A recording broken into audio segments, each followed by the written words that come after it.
you can't really formulate policies to put into action unless you have an empirical basis for doing so. There has to be an evidence-based arguments for changes to the law. There has to be an evidence-based argument for changes to the education curriculum.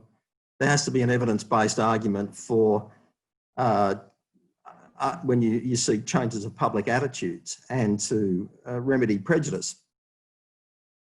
So facts and reality are all we have to rely on. The truth is the most powerful weapon we have. And without a proper evidentiary basis upon which to ground our arguments, there's no reason for us to take them seriously.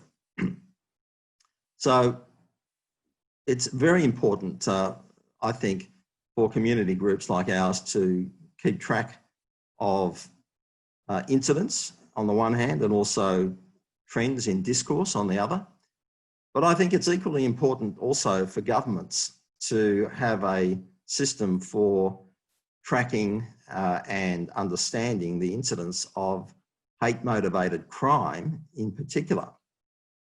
And it's quite extraordinary that in Australia, we do not have a uniform national system to record, classify, define, and analyse hate-motivated crime more generally. I'm not just talking about crime that is motivated by racism, but crime that is motivated also by other forms of prejudice, whether it's religious prejudice, prejudice against people on the basis of their sexual preference, or on any other similarly arbitrary basis. And that's quite, the fact that Australia does not have a uniform national system for tracking hate-motivated crime is rather disturbing, because these systems have existed on a national basis in comparable jurisdictions. The United States has had a system in place since the 1990s. The United Kingdom, I think, also from the late 1990s, and Canada as well. So, you know, these are English-speaking democracies. They're very comparable in many ways to Australia.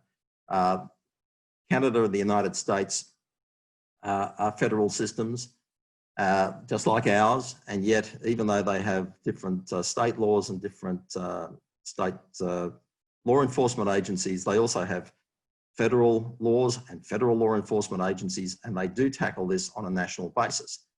Not just the question of defining and classifying and recording hate-motivated crime, but also training police throughout the country to be able to recognise crime that is motivated by hatred and to record it properly and to understand the nature of it and also what it can lead to if it's not dealt with properly.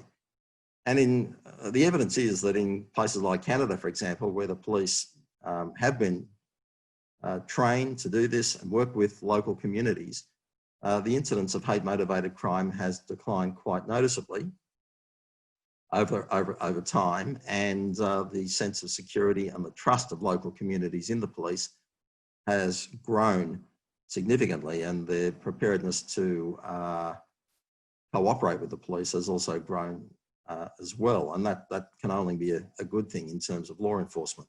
So we need something similar in Australia. We need governments to act. We need a uniform national system for doing these things, which are comparable to those in similar jurisdictions overseas.